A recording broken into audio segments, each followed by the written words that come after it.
శరీర ఉపరితలం ద్వారా ఏ భాగం నుంచైనా తీసుకోబడుతుంది. The food can be consumed by the single celled animals through the entire body surface. This is the right option. Next, which part of the plant takes in carbon dioxide from the air for photosynthesis? మరి మొక్కలోని ఏ భాగం ద్వారా carbon dioxide కిరణ సంయోగక్రియ కోసము గాలి నుంచి తీసుకోబడుతుంది? గాలి నుండి carbon dioxide మొక్కలోకి ఏ భాగం ద్వారా తీసుకోబడుతుంది? Root hair. Root hair is wrong option, which are almost all under the soil, underground. That's why it is a wrong option. It is meant for absorbing water and minerals. మూలకేశాలు. మూలకేశాలు అంటే దేనిలో ఉంటాయి? వేర్లు భూమి లోపల ఉంటాయి కాబట్టి ఇవి కార్బన్ డైఆక్సైడ్ పీల్చుకోవడానికి ఉపయోగపడవు. వీటి యొక్క ప్రధానమైన పని ఏంటి అంటే నీటిని మరియు పోషకాలను, లవణాలను పీల్చుకోవడం మాత్రమే. స్టొమాటా. పత్రరంధ్రాలు. It is the right option. పత్రరంధ్రాలు ఇవి గాలి నుంచి కార్బన్ డైఆక్సైడ్ని పీల్చుకోవడానికి ఉపయోగపడేటువంటి నిర్మాణాలు. Stomata are the organs which are meant for absorbing carbon dioxide from the air. Okay. Next, which are taking carbon dioxide from the air. Leaf veins, పత్ర ఈనెలు. This is also wrong option. ఇది కూడా right కాదు, సరైనది కాదు. ఎందుకంటే ఈ పత్ర ఈనెలు అనేవి ఎందుకు ఉన్నాయి అంటే పదార్థాల రవాణా కోసం మాత్రమే ఉన్నాయి. These veins are meant for transporting the materials, that is food material and water, but not for taking the carbon dioxide. Sepals. Sepals is also wrong option. ఇవి ఆకర్షక పత్రాలు. ఇది కూడా సరైనది కాదు. ఎందుకంటే ఆకర్షక పత్రాల యొక్క పని ప్రత్యుత్పత్తిలో పాల్గొనడం మాత్రమే, దానికి సహకరించడం మాత్రమే. కాబట్టి it is wrong option. Sepals are meant for helping the organism in reproduction only. Identify the saprophytic organisms. Identify the saprophytic organisms. పోతకార జీవులను గుర్తించుము. బ్యాక్టీరియా. బ్యాక్టీరియా సూక్ష్మజీవులు. ఇవి కొన్ని చాలా వరకు పూతికార జీవులే. ఇవి నిర్జీవ పదార్థాలపైన ఆధారపడి వాటి నుంచి ఆహారాన్ని, పోషకాలను గ్రహిస్తాయి. Right option. ఫంగస్. ఫంగై. శిలీంధ్రాలు. శిలీంధ్రాలు కూడా పూతికార జీవనం గడుపుతాయి. ఇవి కూడా డెడ్ అండ్ డికేయింగ్ ఆర్గానిజమ్స్ పైన పనిచేస్తాయి. చనిపోయినటువంటి వ్యర్థ పదార్థాలపైన, కుళ్ళిపోయే పదార్థాల మీద ఆహారాన్ని తయారు చేసుకుంటాయి కాబట్టి ఇవి కూడా సరైనదే. Human beings who are holozoic organisms. వీరు జాంతాభక్షణ చేసేవాళ్ళు కాబట్టి ఇది సరైనది కాదు.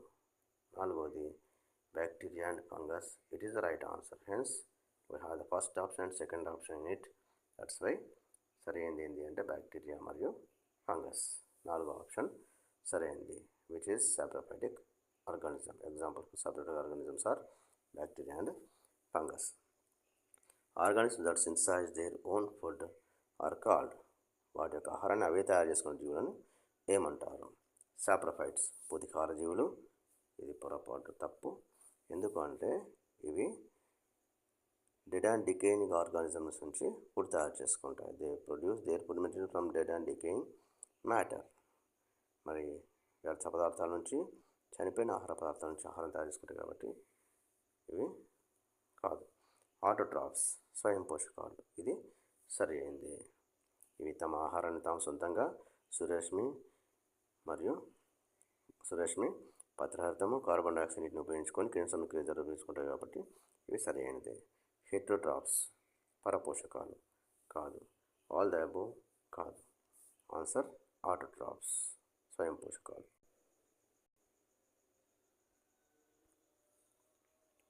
Autotrophs are capable of producing these large compounds from very simple substances. స్వయం పోషకాలు ఈ క్రింద ఇచ్చినటువంటి సంక్లిష్ట పదార్థాలను తయారు చేసుకుంటాయి. సరళ పదార్థాల నుంచి ఈ దిగువ ఇచ్చిన సంక్లిష్ట పదార్థాలను తయారు చేసుకుంటాయి. ఇవి స్వయం పోషకాలు. Autotrophs are having the capacity to produce large compounds from these simple substances. What are the carbohydrates? పిండి పదార్థాలు. ఇవి సంక్లిష్టమైనటువంటి పదార్థాలు. Right answer. ప్రోటీన్స్, మాంసకృతులు. These are also complex substances, compounds. Right answer. Lipids, these are also large compounds, కొవ్వులు. Right answer. Hence the right option is all the above. పైవన్నీ సరైనదే. Carbohydrates, proteins and lipids are produced by utilizing the simple substances by the autotrophs. Autotrophs స్వయం పోషకాలు సరళ పదార్థాన్ని carbon dioxide నీటిని ఉపయోగించుకొని సంక్లిష్ట పదార్థాన్ని కార్బోహైడ్రేట్లను, మాంసకృతులను మరియు కొవ్వులను తయారు చేసుకుంటాయి. An equation for photosynthesis that was readily accepted and is still widely used is formulated by. కిరణ సంయోగక్రియకు వాడేటువంటి సమీకరణాన్ని ఇచ్చినటువంటి శాస్త్రవేత్త ఎవరు? సివి వాన్ నీల్ ఇది right answer. CV van Niel కిరణ సమీకరణ సమీకరణాన్ని, మనం వాడుతున్న కిరణ సమీకరణ సమీకరణాన్ని ఇచ్చారు. వాన్ హెల్మాంట్ ఇది రాంగ్ ఆప్షన్. ఎందుకంటే వాన్ హెల్మాంట్ ఏం చేశాడు? He experimented about the willow plant పైన పరిశోధన చేసి నీటి యొక్క అవసరాన్ని తెలియజేసింది కాబట్టి రాంగ్ ఆప్షన్. జాన్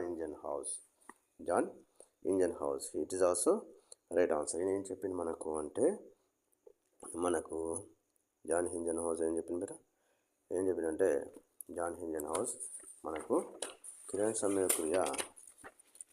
సంయోగక్రియలో ఆక్సిజన్ విడుదలవుతుందని చెప్పింది. Oxygen is evolved during the photosynthesis. Next, Engelmann is the person who told about the sunlight, that is red and blue rays in the light take part in photosynthesis actively. That's why these three are wrong. The right option is Van Niel అనేది మాత్రమే సరైన సమాధానము.